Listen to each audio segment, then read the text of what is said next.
Hey guys, welcome to the 9th episode of weekly news and updates. तो भाई इस हफ्ते बहुत सारे नए ऑसम अपडेट्स आए, मोस्टली स्पाइडरमैन 3 से। तो भाई पूरी तरह से अपडेटेड रहने के लिए वीडियो एंड तक ज़रूर देखना।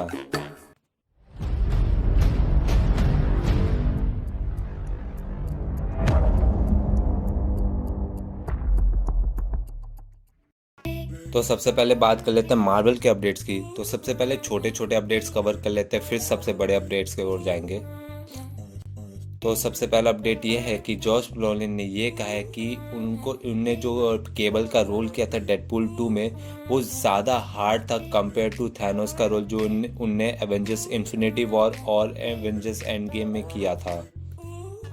तो अब अगले अपडेट की ओर बढ़ते। तो अगले अपडेट ये है कि क्रिस हेम्सवर्थ और टाका वाइटिटी एक साथ स्पॉट किए गए हैं ऑस्ट्रेलिया में, जो कि इंडिकेट कर रहा है कि थॉर 4 की शूटिंग जल्द ही शुरू होने वाली है। और साथ ही साथ नटैली पोर्टमैन ने ये कंफर्म कर दिया कि थॉर 4 की स्टोरी लाइन बेस्ड होगी the mighty Thor comics book story line से, जो कि ऑब्वियस सी बात है, जो हम सब जानते थे। और साथ ही साथ क्रिस हेम्सवर्थ के भाई लूक हेम्सवर्थ चाहते हैं एक MCU return as a Wolverine. वो ऑलरेडी एमसीयू में एक छोटा सा कैमियो कर चुके हैं थॉर रैग्नारॉक में। तो अब बढ़ते हैं अगली अपडेट की ओर। तो अगली अपडेट ये है कि falcon and the winter soldier की शूटिंग एंड पर आ गई है। मोस्टली थोड़े बहुत सीन्स बाकी है, वो शूट हो रहे हैं, जो कि बहुत अच्छी बात है कि हम लोग को जनवरी में या फरवरी में ये सीरीज़ देखने को मिल सकती है। तो अब बढ़ते हैं अगली अपडेट की ओर पे। तो अगला अपडेट ये है कि द बॉयज़ की स्टार ऐश कैट, जो कि स्टॉर्म फ्रंट का रोल प्ले करती हैं, वो एमसीयू में के एक्समैन मूवीज़ में दिखना चाहती हैं। वो चाहती है कि वो रॉग या बीस्ट का रोल करे फ्यूचर एक्समैन मूवीज़ में, और उनका फेवरेट एक्समैन कैरेक्टर बीस्ट ही है, जो कि बहुत बढ़िया बात है। फिर अब बात करते हैं कुछ रूमर्स की। तो भाई एक बहुत बड़ा रूमर ये आ रहा है कि केविन फाइगी इंटरेस्टेड है रायन रेनॉल्ड्स को एमसीयू की सबसे बड़ी डील हिस्ट्री में, जो कि भाई सोच के दिमाग ख़राब कर देती है। तो भाई ये बड़ा डील क्या हो सकता है, तुम लोग मेरे को ज़रूर बताना कमेंट में। तो फिर अब अगले रूमर की ओर बढ़ते हैं। तो अगला रूमर ये है कि यंगर वर्जन ऑफ हल्क हम लोग को शी हल्क के सीरीज़ में देखने को मिल सकता है, जो कि बहुत बढ़िया बात है। और फिर वो शायद फ्यूचर में जाके हम लोग को एक यंग अवेंजर्स में जुड़ते हुए देख सकता है। तो अब अगले रूमर पे चलते। तो अगला रूमर ये आ रहा है कि हॉकाई हम लोग को ब्लैक विडो के मूवी में देखने का, जो अभी तक ये कंफर्म नहीं हुआ है कि भाई ये कोई नया सीन है, कोई फ्लैशबैक है या कोई पोस्ट क्रेडिट सीन है। बस अभी एक हल्का सा रूमर आ रहा है। और साथ ही साथ ये भी एक बड़ा रूमर है कि भाई हॉकाई की जो सीरीज़ का प्रोडक्शन जो इस महीने चालू होने वाला था, वो डिलेट कर दिया है दिसंबर तक। और जो ये कंफर्म्ड हो गया कि भाई मार्वल स्टूडियोज़ ने 9 सपोर्टिंग कैरेक्टर्स और माइनर कैरेक्टर्स को लाइक हॉकाई सीरीज़ में कास्ट किया गया है।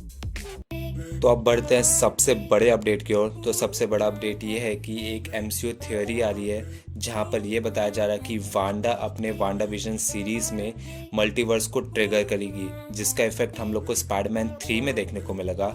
और साथ ही साथ डॉक्टर स्ट्रेंज के जो मूवी है, उसमें डॉक्टर स्ट्रेंज इस जो मल्टीवर्स का जो ये सब कांड हुआ है, उसको ठीक करते हुए देखने को मिल सकते हैं। और अगर तुम लोग को मैं ये बताऊं कि भाई स्पाइडरमैन 3 में डॉक्टर स्ट्रेंज भी हम लोग को देखने मिलेंगे, जो कि कंफर्म्ड हो गया है, मार्वल ने खुद कंफर्म किया है ये।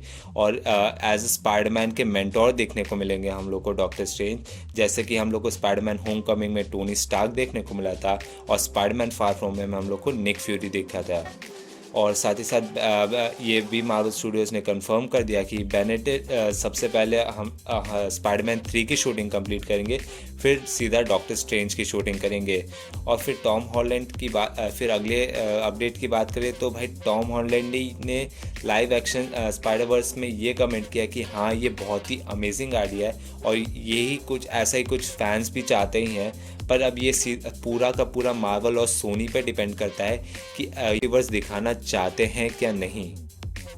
और साथ ही साथ ये भी कंफर्म्ड हो गया है कि स्पाइडरमैन 3 अब अगले साल फिल्मिंग चालू नहीं होगी, अब इसी महीने के एंड से चालू होगी स्पाइडरमैन 3 की शूटिंग, और प्रिंसिपल फोटोग्राफी अगले महीने से चालू होगी। और साथ ही साथ एक और अपडेट आया है कि वेंसेंट जो कि किंगपिन का रोल कर चुके हैं एमसीयू के डेयरडेविल सीरीज़ में, वो चाहते हैं कि स्पाइडरमैन 3 में वो रिटर्न करे, जो कि भाई बहुत बढ़िया बात है। और मैं भी चाहता हूँ कि भाई वो एज अ किंगपिन रिटर्न करे, क्योंकि उनसे। तो अब बात करते हैं डीसी के अपडेट्स की। तो भाई वार्नर ब्रोस ने 4 फ्यूचर प्रोजेक्ट्स को डिलेट कर दिया है। जैसे द बैटमैन जो अगले साल रिलीज़ होने वाली थी उसको पुश कर दिया है 4 मार्च 2022 को। द फ्लैश की मूवी को भी भाई 2022 में और डिलेट कर दिया है 4 नवंबर 2022 को। शज़ैम 2 को भी डिलीट कर दिया है सीधा 2023 के लिए, जो कि अब रिलीज़ होगा 2 जून 2023 को। ब्लैक एडम को भी शिफ्ट कर दिया गया पर अभी तक डेट रिवील नहीं किया गया है। और साथ ही साथ शज़ैम 2 का नया नाम जो कि अब आया है वो होगा Shazam fury of the gods, जो कि बहुत कमाल का नाम है। और साथ ही साथ ये भी कंफर्म किया गया है कि भाई वंडर वुमेन 1984 कोई भी स्ट्रीमिंग सर्विस में अभी रिलीज़ नहीं करेंगे। पहले थिएटर पे रिलीज़ होगी, फिर स्ट्रीमिंग सर्विस पे रिलीज़ होगी। और फिर HBO मैक्स ने ये भी कंफर्म किया है कि ग्रीन लैंटर्न की सीरीज़ अब आएगी, और साथ ही साथ इसमें सिमन ब्लास और जेसिका कर्स भी फीचर होंगी। तो अब अगली अपडेट की ओर बढ़ते हैं। तो जोई मैंगालेरियो ने कंफर्म कर दिया कि उनके ओरिजिनल सीन बैटमैन के साथ भाई रिस्टोर हो जाएंगे स्नाइडर कट में, जो कि बहुत बढ़िया बात है। और साथ ही साथ डेविस अय्यर ने भी कंफर्म कर दिया कि अय्यर कट एग्जिस्ट करता है सुसाइड स्क्वाड का, जो कि बढ़िया बात है। और हम लोग ये देखना चाहेंगे, क्योंकि पहली जो सुसाइड स्क्वाड की सीरीज़ आई, मतलब मूवी आई थी, वो बहुत ही बेकार थी। सो दैट्स इट दोस्तों, आज के वीडियो के लिए बस इतना ही। और मैंने नीचे डिस्क्रिप्शन में एक लिंक दी है, अगर तुम उस लिंक से जाके अगर तुम Disney plus Hotstar premium account खरीदो तो तुम्हें 1 महीना एक्स्ट्रा फ्री मिल जाएगा। तो भाई जाओ, ऑफ़र के मज़े उठाओ। और साथ ही साथ भाई वीडियो अच्छा लगा तो लाइक कर दो, दोस्तों के साथ शेयर कर दो, और ऐसी अमेजिंग कंटेंट के लिए भाई चैनल को सब्सक्राइब कर दो। तो मैं मिलता हूँ तुमको अगली वीडियो में। Take care, bye bye.